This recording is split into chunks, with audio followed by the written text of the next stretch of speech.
Mission Monday update.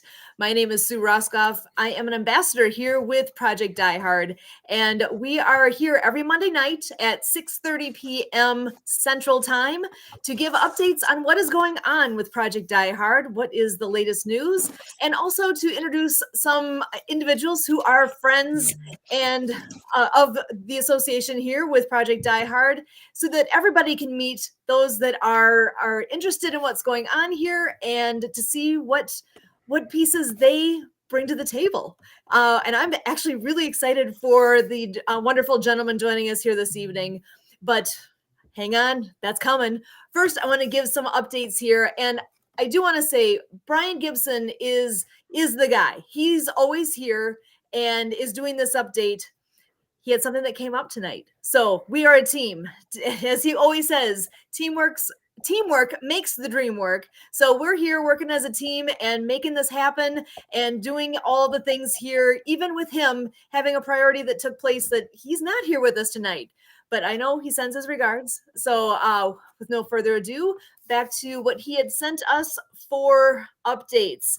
Let's see. So there is, we do need some help sending things out social media wise. So he's been put into, I'm gonna actually use his words here. He's been put in Facebook jail. So he does not have the ability for the next week to post on Facebook like he has been. That's where a lot of you are seeing updates. You know what that means? We need to help. We all have the ability still to do things, to send out information and post things on Facebook, on our own walls, within groups that we're in, to make sure the message is still alive and going and moving, because Brian's really good at that. And I don't know what happened, but he's not able to do it this week because of things beyond his control. So since that is the case, that's where we all come in, right? Again, teamwork makes the dream work. It's not just Brian, it's all of us. So I'm doing that shout out right now to everybody to say, hey, now is a really good time. You know what? With the holiday right around the corner here, we're all going to be on our phones and scrolling through and seeing a lot of social media stuff that we don't often have time to do. At least I know a lot of people I know that's the way it goes, right? We actually have a little bit of time and we sit back and we start scrolling. What do we want them to see? We want them to see Project Die Hard and have that in our minds that, hey, we've got things going on. There's news. There's things that are happening that we all need to share and make that part of our everyday life here, right? So I'm going to thank you in advance for your help with sharing information and sharing videos. You know, we also have a YouTube channel. Go there and subscribe. Then you'll be updated each time when we go live. You'll see that. It'll pop up and you'll know. So that's the best way to stay up to date with things that are happening. And again, it takes your help. We would love to see our subscribers go way up, because the more people that know, the more we can do. That's just the way it is, right? So you also, I hope, know at this point, Forward Operating Base Rush is open to in-person events. It's huge. It is now open to in-person events. They had the grand opening on Giving Tuesday. So on that Tuesday after Thanksgiving, so not even a month ago, doors opened. They are now open for in-person events at Makanda, Illinois, at Forward Operating Base Rush. And what does that mean to you? That means you're able to host events at the location there. They need people to come and participate, utilizing that space, and let people know what a great place that is to hold your events. So we also, though, I'm going to put that shout out one more time here for volunteers, because at this point, they are ready to go to be able to have food served at the location. They have their space. They have those pieces in place. But you know that where they're headed is to have sleeping quarters available there so that veterans can actually stay there, whether it's a night, a week, a month, up to a year. And that's the part they're still working on. They are in the middle of some demolition right now in some of the areas of that building, and need to do some more construction, some plumbing, so lots of pieces that need to still take place in order to get to that point that they need to get to. So what does that take? It takes volunteers. It takes money. It takes time. And we're all here because we care. So if you have any way that you can do any of that, whether if you're in the area and can stop down there and help out, if you and a buddy can take a car, a little road trip, even if you're a few hours away, go for a weekend and make a difference. Okay. That is very real, very possible, very, very doable. The second Saturday of the month is always a day where they are working at that location. And that is an ideal time to actually go and spend some time there and make a difference in person and actually help in hands-on. The opportunity is there. So volunteering is huge. We really, really, really need enough hands to make this happen as quickly as possible. Because really, the sooner things are done physically on that space, the sooner we can make more of a difference for our veterans. But there are guys and gals out there who could really use that opportunity to have that location to stay now. It's not ready yet. So we need to help make that happen. That's part of why we're here. So you guys can all stay up to date and know what's all happening there. So we are, let's see, just making sure I didn't miss any of his pieces here. But really, those are the big updates here for this week. You know, that's holiday time coming up. I would be remiss to omit one piece that I've heard Brian say over and over in the recent weeks. I need to make sure I say this now, and I'm sure we'll say it again. Check your vet. Right now, unfortunately, during this holiday season is when historically there's a spike in numbers when you're talking about suicide. It just is. It's horrible. But now there is the statistics don't lie. It just is what it is. And we can't have that be. We need to make that difference. Check your vet. Give them a call. Give them a text. Check in and see how they're doing. Okay? Really do that. So with that, I am actually going to take a step back here for a moment. Next up here, we are going to go ahead and bring in Emily Golmer to say a few words here with what her role all is and what does Project Die Hard mean to her. So we're going to go ahead and bring in Emily, and I'm going to pass the mic over to you for just a moment here. Over to you. Thank you, Sue. Welcome, everybody, to the show tonight. I have been helping with the podcast, as finding guests or scheduling guests, and have a little bit of behind the scenes kind of things. And with Project Die Hard, so this is a mental health and wellness is a very important topic, and so that's part of the reason why I'm part of this, as well as the whole thing about helping veterans and helping people in general. And yeah, so it's a very important issue that encourage everybody to participate in, and as however they can. And so, yes, back to you, Sue. Excellent. All right. Thank you so much, Emily. So glad to have you here with the role. Again, teamwork makes the dream work. It takes a team to do all the things we're doing. And speaking of team, one of my favorite teammates happens to be a guy I'm married to. So I am going to go ahead and bring in Kurt Roskoff to say a few words as well. So Kurt, over to you. All right. Thank you, Sue. Yeah, I really value this format because this is the format that got me involved in Project Die Hard. So none of this would be going on if Brian Gibson, our president, didn't a couple years ago offer to somebody that he met through business networking to go ahead and to share on a Facebook Live what Project Die Hard is all about. Now, unbeknownst to me, I also was a guest on this Facebook Live, and he was in the waiting room, and I couldn't see him. So I'm sitting here talking away on this Facebook Live about the things that, Sue and Emily and I do that at that point had nothing to do yet with Project Die Hard. And then the host was saying, oh, we have another guest, because it was kind of obvious. I thought I was just filling the time of the whole show. And when they told me that Brian Gibson was bringing to us Project Die Hard and that it's a veteran service organization, with what I was catching on, a concerted effort spreading hope to veterans in response to veteran suicide. Whoa. I was like, all right, I get it. I'm done. Let's bring on Brian. So that's kind of the same spot I'm in now, because now I'm ready to have our guests brought on here, because that's what keeps this show going. It's the same old show each week without our guests. So Sue, I want to bring it back to you, and let's get featuring the guest that's going to add to this week's Mission Monday. Awesome. Thanks, Kurt. So I know that actually the guest tonight, although it's the first time I'm meeting this lovely gentleman, I know that Kurt and Emily both have had a chance to get to know him previously. And with that history, I'm going to bring Emily back in to do a quick intro for our guest that's here tonight. And I hope you're excited as I am, because this is going to be a lot of fun. Over to you, Emily. So our guest tonight, named James Devine.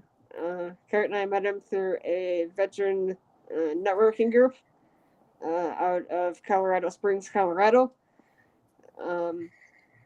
And so James is an Army vet and does some teaching and music and other things. So let's bring in James to say a little bit more about who he is, what VetNet is, and what he does, that kind of thing. Thank you so much for having me on the show. My name's James Devine, and I spent 10 years on active duty in the Army and then 10 years in the National Guard. And I tell people that during that entire time, almost on a daily basis, I was within 20 feet of the enemy. And that's because I played saxophone and we sat in front of the trombones. I was in the Army band. I was very fortunate to have a really cool job in the Army. And I'm still in music. I've been in music for 37 years total now, either performing or teaching music, and also am a motivational speaker. What I probably want to address today is, even though I didn't suffer PTSD from being in the Army, I do want to talk about that just a little bit. I experienced a time of being abused as a child. I went through being molested by a friend of the family from about the age of 6 to about 8 or 9 or so.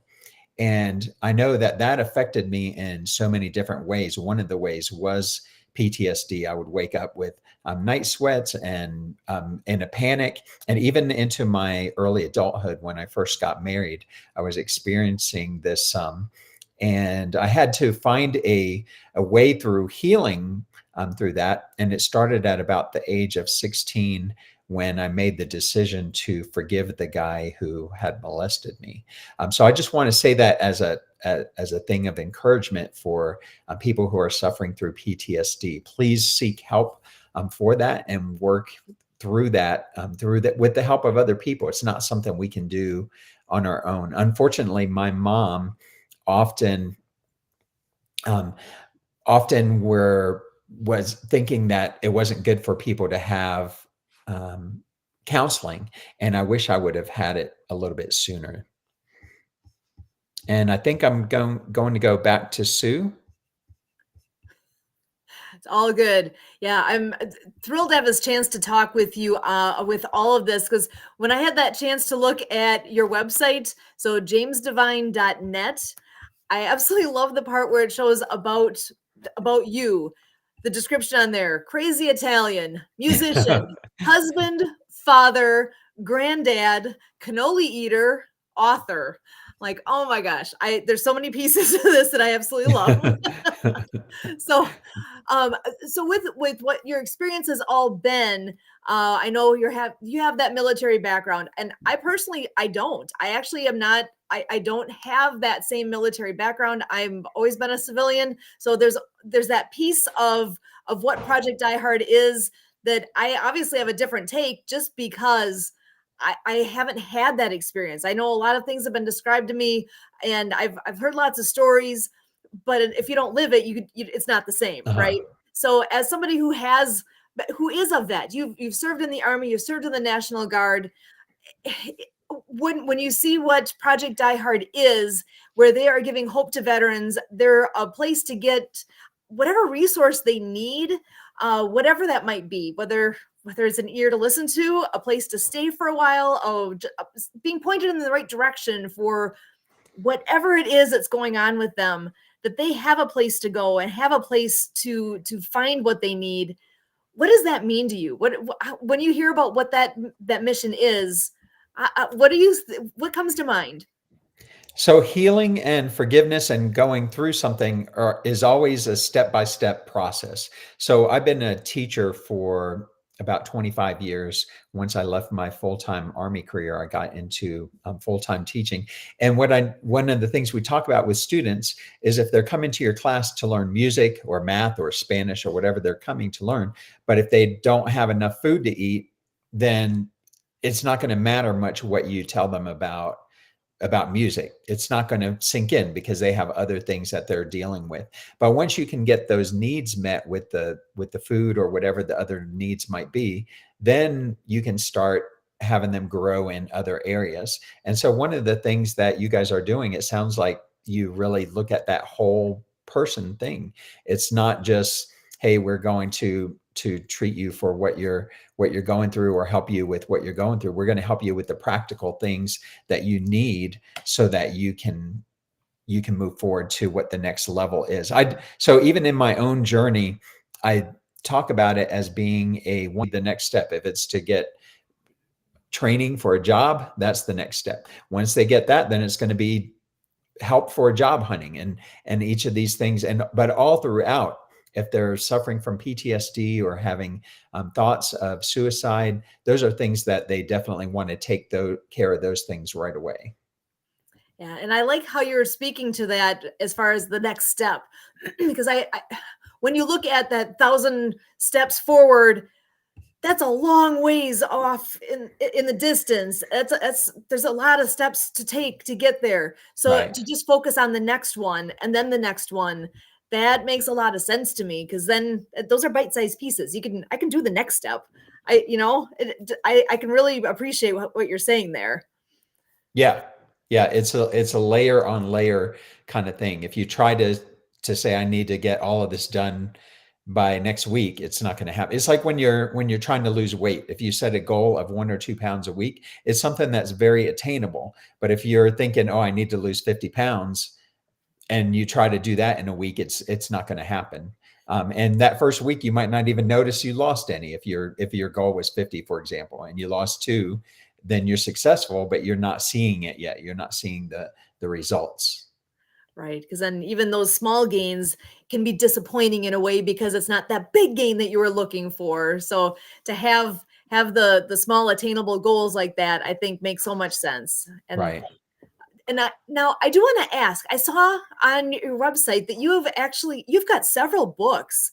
And I think with what Project Die Hard is and some of the things that I was seeing there as far as topics, there's a lot of applicable pieces here. Can you tell us a little bit about some of your books that you've written? And I honestly can see how this could be a valuable piece for individuals that know Project Die Hard, and they may benefit very much from what you have.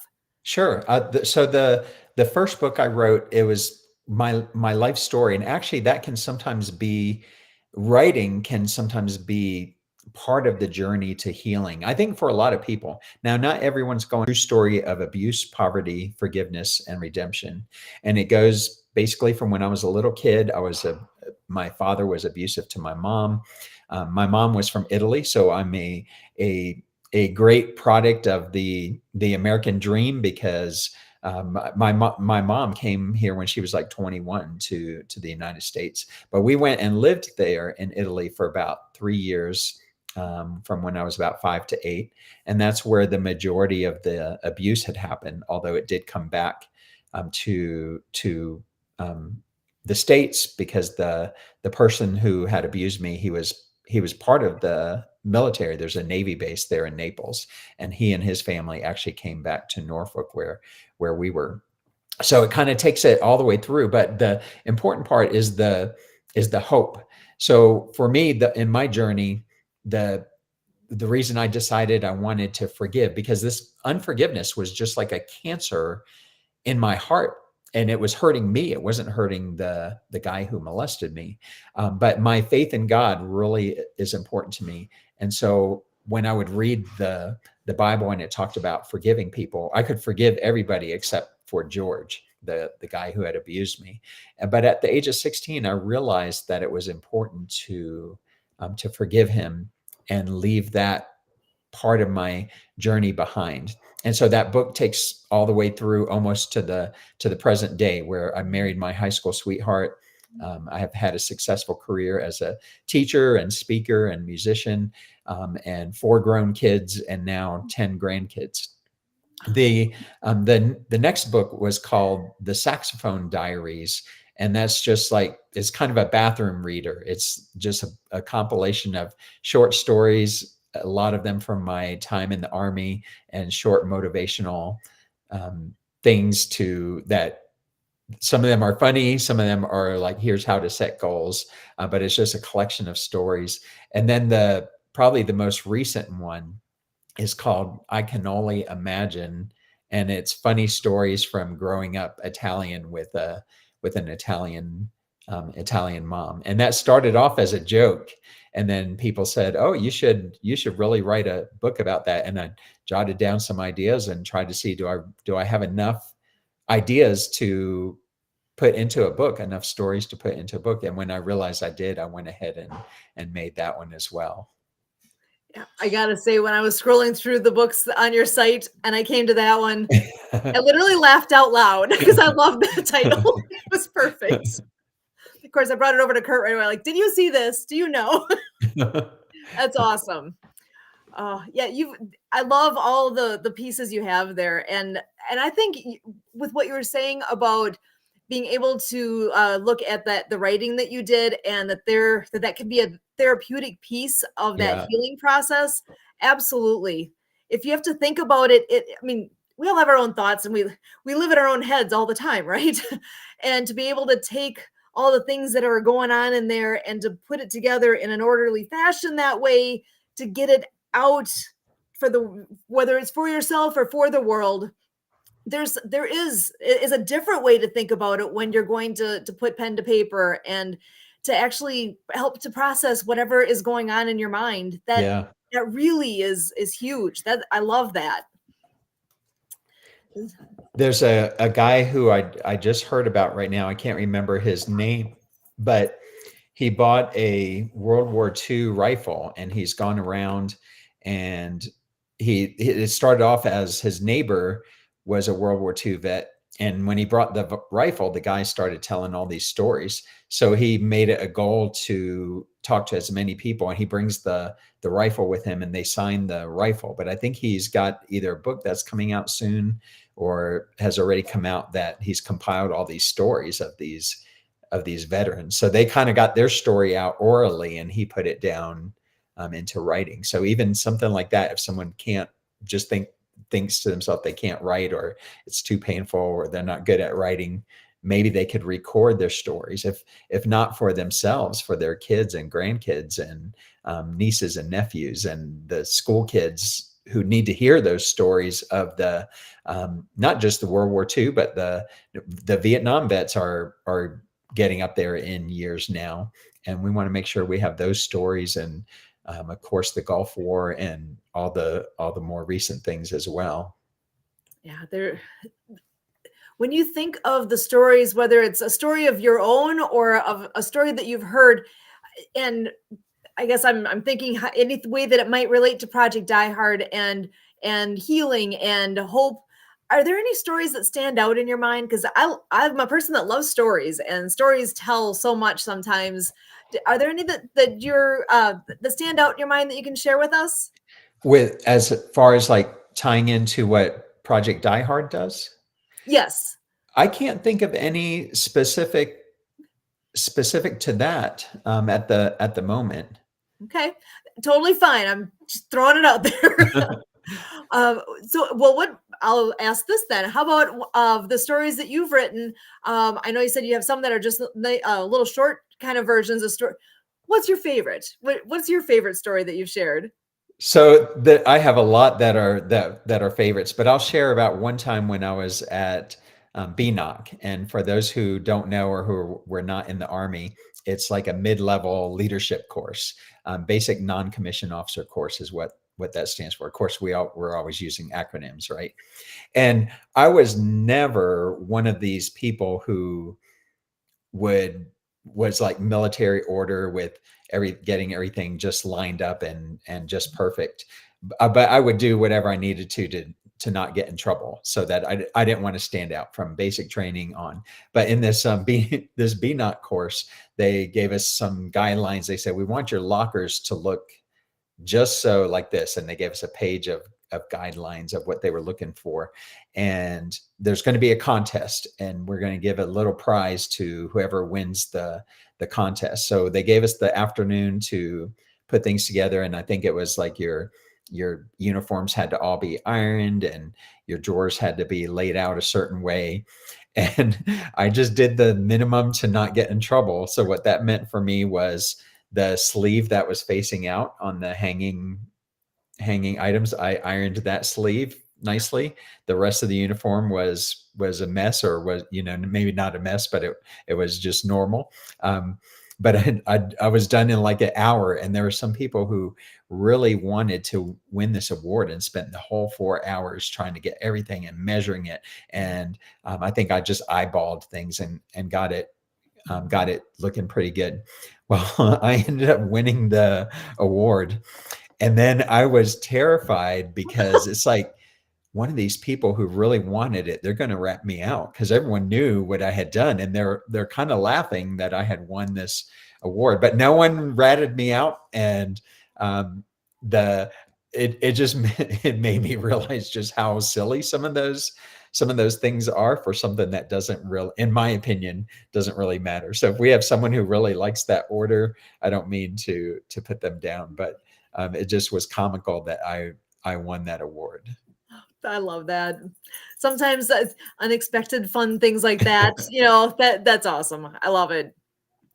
Now, so with Project Die Hard and with what it is and with it providing hope to veterans, I know you said you have motivational speaking experience, and that you're able to give, or that you are in your books have advice and some types of things.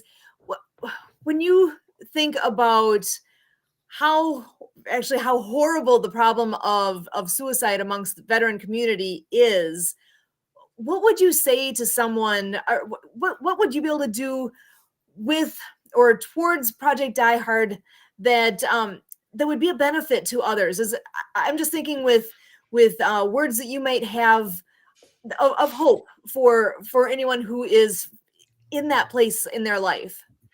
So I think when people don't have hope, that can really be what brings them down. And I was at that point one time in my life. I wasn't on the verge of committing suicide, but I was very depressed. And it was when I first was stationed in Japan. I got sent there without my family, and I hadn't been expecting that, because we thought we were going to get to go together. And I just kind of kept busy, and that helped me along. I got a part-time job at the Base Exchange and was working there. And it was a time, for the younger people probably don't know this, but there was a time when it was like several dollars a minute to make a long distance call. So I think my wife and I could only afford like a 10-minute call once a month. So it was just a really difficult time. But I kept busy. I was at the library working the extra job and just doing things that kept me busy. But on Christmas Eve and Christmas Day, everything in Japan closed down. Everything on base was closed down. It was gray and drizzly. It was like 38 degrees and just drizzling. And I remember walking around, and I just started crying. I'm sitting there in the rain. I'm crying and thinking that there was no hope. And part of my brain was going in the direction of, I might as well not be here. I can't be with my family. I don't have anything to do. I didn't have TV. And so I remember really just sitting there in that depression. And when I looked back on that later, I realized what it was is that there was no hope. I didn't have an end date for like when my wife would finally get to join me. And some of it was my pride or my youth or something, but I didn't share that with anybody, because now looking back, I know there would have been some people, if I would, some of my coworkers, if I would have just said, you know what, I don't have anywhere to go Christmas Day. Can I come hang out with your family? They would have said yes. But I didn't. I was so low, and so my self-esteem was so poor that I didn't think that I could do that. So now I'm looking back with the wisdom of some age to see that. So having no hope can be difficult, but if you bring in a friend, have someone that you share that with, because the same thing happened with me with the abuse. I didn't share it with anybody, and I was just a kid, so I didn't know better. But that tended to isolate me. It brought shame on me, and I wasn't able to get the help that I needed. So if nothing else, have somebody you can call up and say, listen, I am low right now. I just need someone to come pick me up. I don't know what I'm going to do, or I'm having terrible thoughts. Please come and sit with me, or pick me up, or meet me at wherever. If you just have someone like that, someone who's checking up on you, give them permission when you're feeling better about things to check up on you, and give them permission to come and knock the door down if you don't answer them, because there are times we're all like strong with something, and then times when we're not as strong.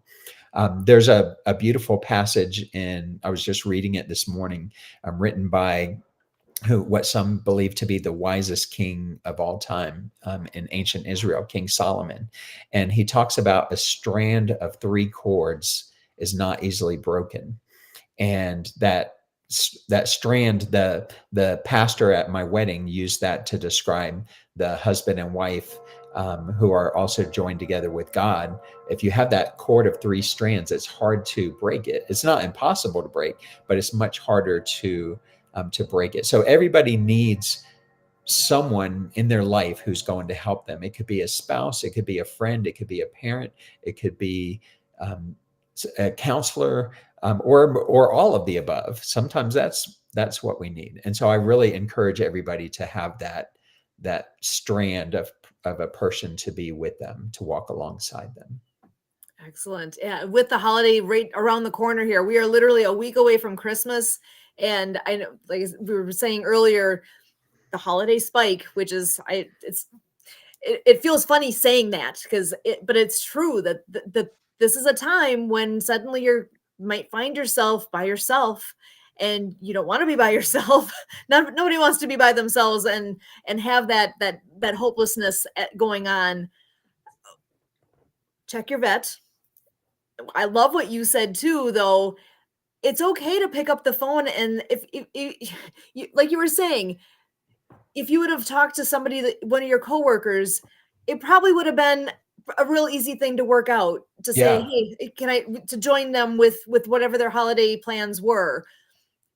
But I know I completely can appreciate that, of it's like, oh, I don't want to bother anyone. I don't want to be, it's totally fine. And I bet they would be thrilled to have another person join them. So if anybody's hearing this and having a thought of, oh, I don't want to pick up that phone and ask, because it just feels uncomfortable to do that. So what if it's uncomfortable? Do it. It's okay. we all get uncomfortable, and there's nothing wrong with that. Right. It's just something you haven't done before. This is the time to do it.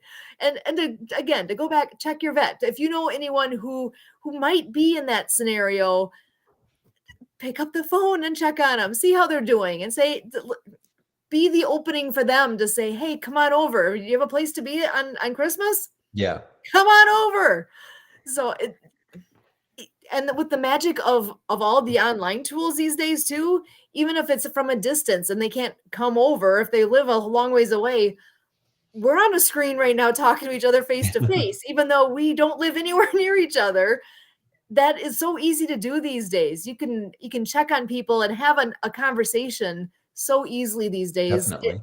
It is so right in front of us. The tools are there. So with those tools, I just encourage people to take advantage of those opportunities and to take a breath and just think about, we all get very absorbed in our own little corner of the world, especially in these holiday times with so many things happening. Taking that moment and reaching out, it's huge.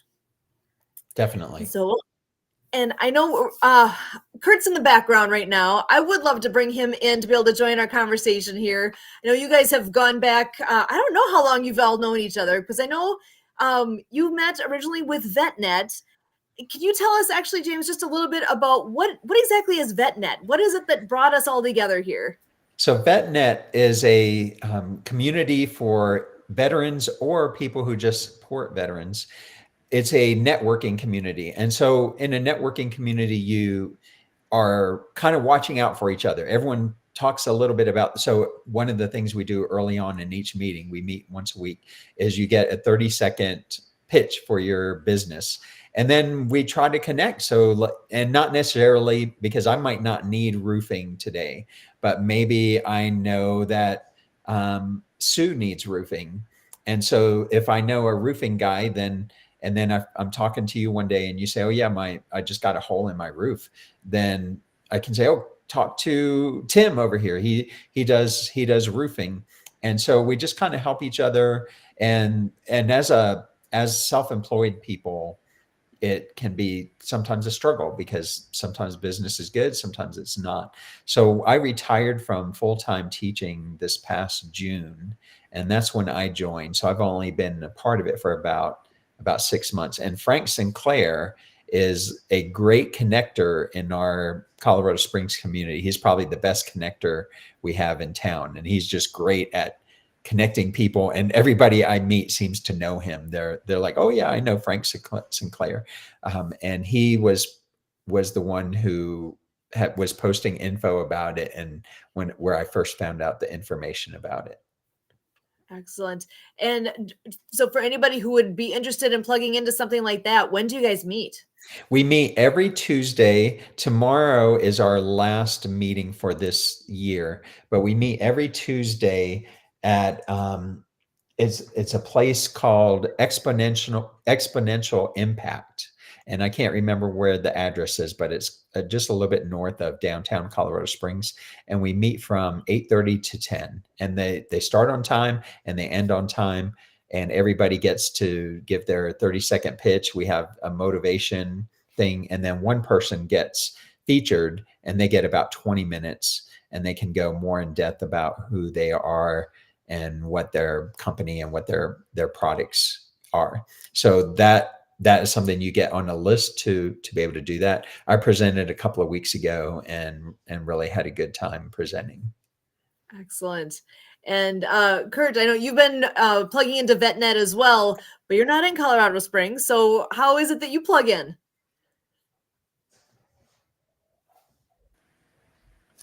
Yeah, the Colorado Springs, Colorado VetNet group has been great to get set up with a sophisticated camera operation that, with the expanse of, say, there's 40 veterans in the room that, and then with different people speaking in the different angles, they got a voice activated, pivoted video camera. So I can sit there on Zoom and the Zoom operation lets me follow just as if I was sitting in a seat in the room and I was pivoting my neck, and go look around. And then some other people are on Zoom. So for the handful of people on Zoom, we can exchange contact information in the chat. And so it's a hybrid event, in person there in the room right in Colorado Springs. And then with some of us in Colorado Springs that just aren't going to Exponential Impact, but yeah, I'm in Milwaukee, and Emily here is from Madison. And so, yeah. And then there's been some people from other places of the country that have plugged in, or maybe somebody's on travel, with the group, and they're keeping with it even when they're traveling. So it's kind of nice. We have some local people too, who maybe they're just like really busy working on something. I know one lady, if I forget how many she knits, but I think she knits like several hundred caps. And so it had something to do with trying to get them out for Christmas. And so she's been gone and coming in on Zoom, and she's knitting from home as she's taking part in the meeting.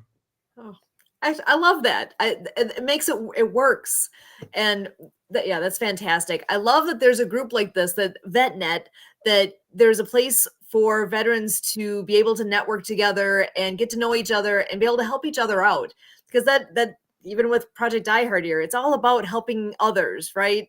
And taking that step to get on there. I remember back the first networking meeting I went to, I was nervous because I'm like, I don't know any of these people. I don't know how this works. It's pretty nice group, isn't it? It's a very welcoming organization. Very welcoming. Yeah.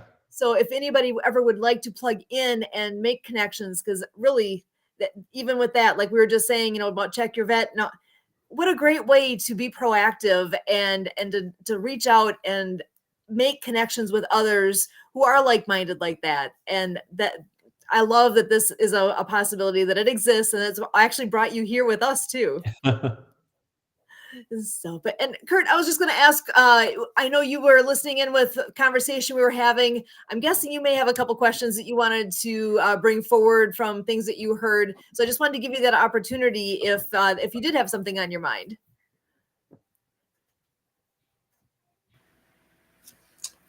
Well, I mean, I guess, James, this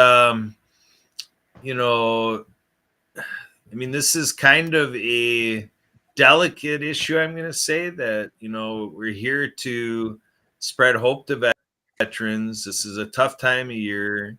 The holiday spike is on. The whole issue, even aside from the holiday, just year by year, things are elevating where, we as a global community, as a national community right there in Colorado Springs, we have not been able to address the issue of suicide ideation. I was on a program an hour ago where one of our friends out of Denver, Colorado was saying, that it's about 11% of suicide attempts that end in death. So 11% of suicide. So it's basically about 10. So what the statistics that we have on suicide, you can basically multiply it by 10. And that's pretty much, attempts, or it might not even be, full out attempts, but basically that's suicide ideation, in terms of, people kind of going that direction.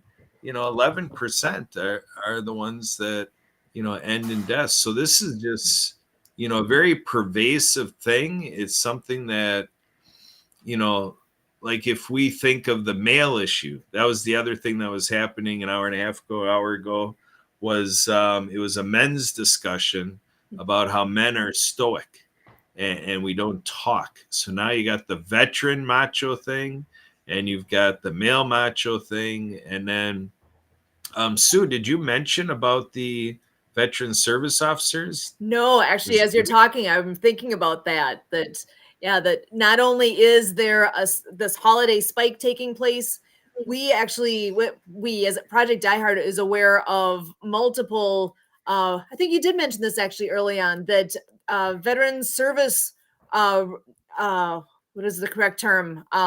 The people that are in place to be able to refer other veterans to the services that they need. The service officer, I'm so sorry, I don't have the correct terminology there, but that resource person, we're aware of at least 3 just from those that we know that actually have taken their own lives. Wow. Recently, like I believe in the last month or so, which that is like, oh my goodness, that here are the people that are supposedly know all the things that they're supposed to do, right? And they can direct others, but they themselves were having something happening with themselves that they lost their battle with the demon, as Brian would put it. And that is even a thing too. I personally struggle to wrap my mind around this. And it's like, what can I do? Doing this, being able to talk about it and to be able to share out resources and that there is hope, that is not the answer, that there's so many people that care and want to help. It's just a matter of making those connections. So actually, Kurt, I'll send it back to you. I know you were asking about that, and I'll pass it back so you can finish your thought. And so to this, notion and suggestion that we all need to talk about it more, for sure within the veteran community, but to some degree for folks like Sue, Emily, and me, that, we need to talk about it on this, civilian side. Those of us that have zero military experience, we have to do what we can do, because I know that the veteran community has taught us that aren't veterans, that there's just nothing that replaces a veteran talking to another veteran. But I believe this thing is so pervasive that we've got to start doing a better job getting vets and non-vets talking more together, where the vets are teaching us more and more and more as non-vets, how this exists, and our role, not relating in great extent, to what veterans are wrestling with. We just really need to make it more of an all hands on deck initiative. So that being said, James, kind of, how can you come into this to say, from your day by day, everything we've talked about here, kind of what are your thoughts about how, in some circles, they say the power of one? How would you speak to one person? I guess it would be two comments. One, we always like to check in here, and what is your message right now for veterans who are in this dark place? And, what is your message of hope for that veteran? And then what is your message to non-vets as encouragement on our role as non-vets to be available for those veterans that need us, the non-veteran?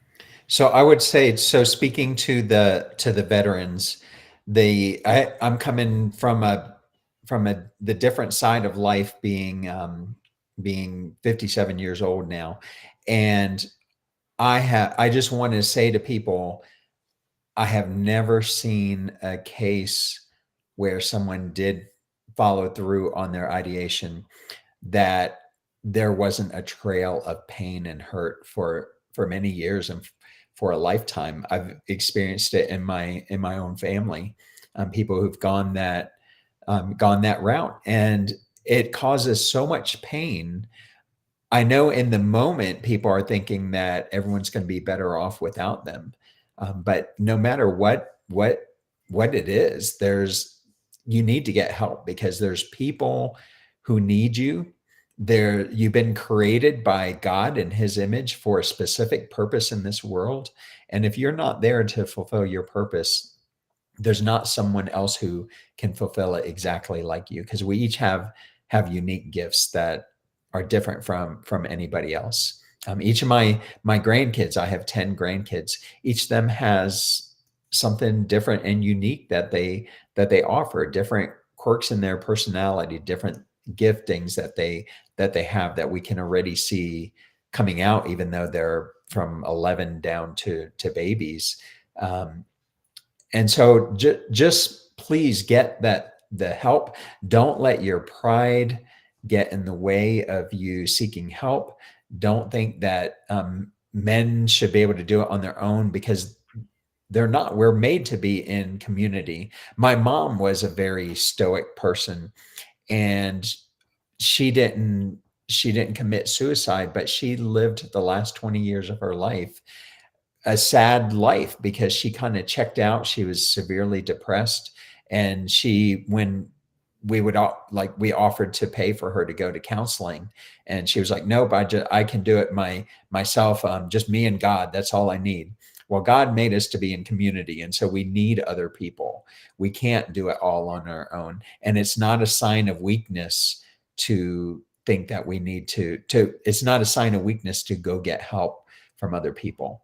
Just like that earlier when we were talking about that cord of 3 strands. Right before that, it talks about how 2 are better than 1. And it says when one falls down, the other can help him up. When one is dead. And I think about my own wife and I through our parenting. There were some days that one of us was just done with the kids, and the other person would get home and we're like, here, take the kids, because I just need to get out for an hour. And then the next week it would be the different parent. So we all had those times like that. And when you have someone walking alongside you, then at least to know that someone else understands where you're at, that they love you where you're at, and that they are there to help you, and they will drop everything to help you. You know, that we've seen, even in education, we've seen this lack of connection that young people are having, and suicide ideation is going through the roof with young people.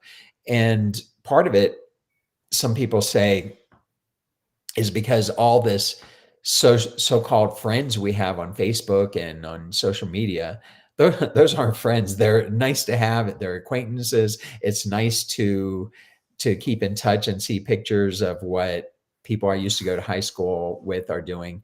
But I've got probably 3 to 5 truly close friends. I can count on one hand the number of friends that I have. And that's important to have that. It doesn't matter if you have 2,000 Facebook friends, if you don't have that one person, the one person you could call if you're in jail and you need someone to bail you out. The one person, if you commit the terrible crime that you think nobody will love you, that they'll still say, I support you. Yes, I think you should go to jail for that, but I'm going to write to you. I'm going to visit you, and I'm going to still love you. Everybody needs that. And one of the ways I think we were touching on it a little bit earlier, sometimes we just need to get outside of what we're doing and volunteer. And you were talking, Sue, about those opportunities to volunteer. And that can be such an important thing of what we do too. I just recently started volunteering with an organization called CASA, and it stands for Court Appointed Special Advocate. And basically, as kids are going through the court system, some of them are being taken away temporarily from families because of abuse. But the CASA volunteer is appointed by the court to be with that child through the whole process. So I have one child that I have to think about, whereas their lawyer may have 40 kids, the social worker may have 70 kids, the judge is seeing different kids every day, and I am that child's advocate. But it has really opened my eyes. It's like, man, the case I'm with now, when I read what the kid has been through and what the family's been through, it's like, boy, I am thankful. I'm blessed. I'm fortunate to have this. So sometimes when we can get outside of ourselves and volunteer, and there's so many opportunities out there. There's Big Brother, Big Sister. There's homeless shelters. And when you see someone who is maybe in a worse position than you are, at least, externally in their physical condition, then it can really help open your eyes to, wow, I'm really blessed. And there's something about that action too, going out. And the Frank Sinclair with VetNet, he's always talking about how important these networking meetings are. If nothing else, even if you had a job or a business where you could be at home on your computer all day, you still need to get out and be with people. And even if you have to force yourself to do that. So that would be my thought with that. Excellent. Yeah, actually, that's something that we had brought up in recent weeks here with Thanksgiving and with Christmas coming up here. That is a great option if you're looking for something to do. If you're finding that you are going to be by yourself, there are places to volunteer where you can be of service and then be with people and have something that's purposeful with that commitment that you have that day, whether it's serving food at a soup kitchen or whatever it might be. Who knows? There's lots of possibilities, and there's always opportunity. It's just, you got to take a look and see where it is. But that, I know for me personally, volunteering has been, oh my goodness. I think about how rewarding it is. I know one of the big things that we do is adaptive water skiing, and with that, we're doing it so that the participants have a chance to do a sport that they never thought they could do. And I end up walking away at the end of the day wondering, who got more out of this?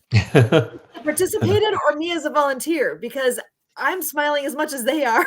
I'm having a ton of fun out there, and I'm not sure who had the bigger impact, and which is amazing, because if they had anywhere close to the great impact as what it had on me, then they had a great day. So, I can only hope that it's as good. And because that's where, volunteering really, it takes you outside of, honestly, it makes me just forget about everything else. I'm just doing this right now. And it's a great place to be mentally, to be able to give of yourself like that and to make a difference for somebody else.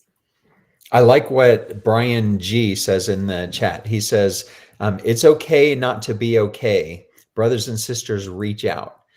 So it sounds like he's got some good advice from some experience, but that, especially that beginning part, it's okay not to be okay. We want to be stoic and we want to think we have it all together and we can do it all ourselves. But we all have had times when we're down, and so there's no shame in that. There's no shame to needing other people's help. Absolutely agree, 100%.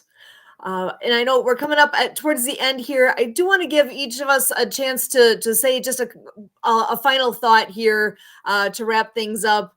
And before we do that, that last reminder here of Project Die Hard. Where are we at right now? We're looking for volunteers. We're looking for people to just reach out, check your vet, see how everybody's doing. We've talked about a lot of different ways to do that. And as somebody who might be finding yourself alone during the holidays or any time, and you're having that moment where you're feeling like, you really should be talking to somebody anyway, whatever that means. Don't be afraid to reach out yourself, to call on a friend, to call on people. We want to be there for each other. That's just human nature, that we want to help each other out. And please don't ever hesitate thinking that no one's going to want to talk to me, because your friends care. Yeah. People care. There's always a way. There's always someone. To have the confidence in that. Have that hope is there. So I just want to give each of you a turn to just say what's on your mind at this moment after this conversation. Actually, Kurt, I'll go ahead and start with you.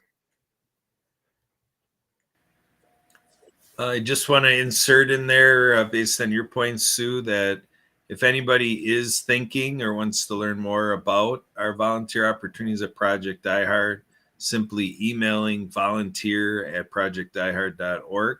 And with anything that we have going on with this show, any responses people want to have out there to our conversation, or help reaching back to James or anything with thoughts he got going here today, you can email Monday@projectdiehard.org. And then if you want to email me, I'm Kurt@projectdiehard.org, KURT. And then my phone number, if you'd like to give me a call as an ambassador to help out with anything with the nonprofit, I'm at 262-372-1754.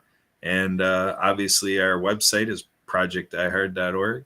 And then I just want to insert a thought, because we made the point about how we lost some veteran service officers. I would encourage people to think about, in this holiday season, whatever New Year's resolution, maybe we could promote something that hopefully would take on across the land and wherever, to think about, we take for granted what people in government do for us. So maybe even with the VA and so forth, let's really get into this element of gratitude and thanks.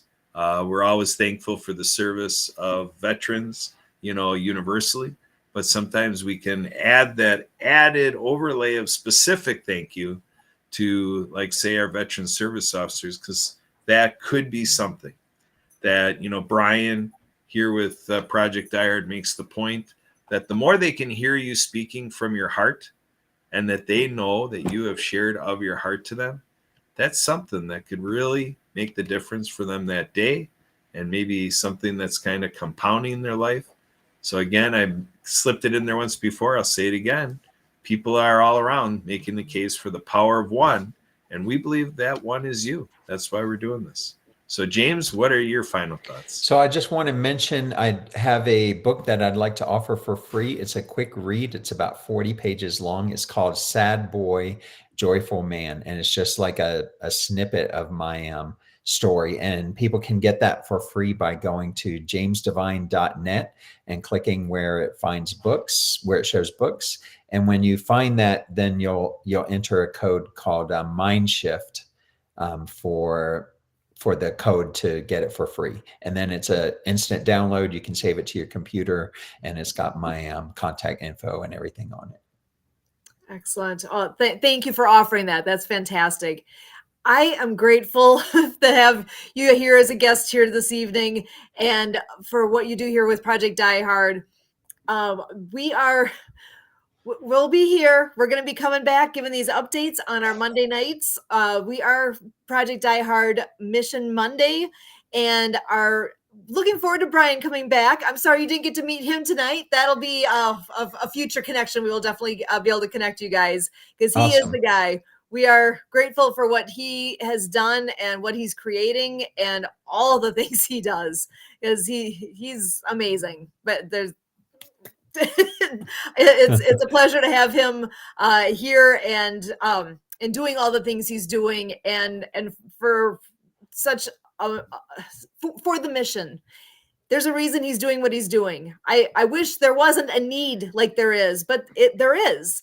And the fact that he is here and that Project Die Hard exists, that we are able to do what we can to help. I'm grateful. And Kurt, thank you so much for being here. Emily, for all you've done to help out with this evening. James, you're amazing. Thank you so much for joining us tonight. Thank you for having me. So my name again is Sue Roskoff, ambassador here with Project Die Hard. Brian, looking forward to you coming on back next time. And until then, we absolutely thank you.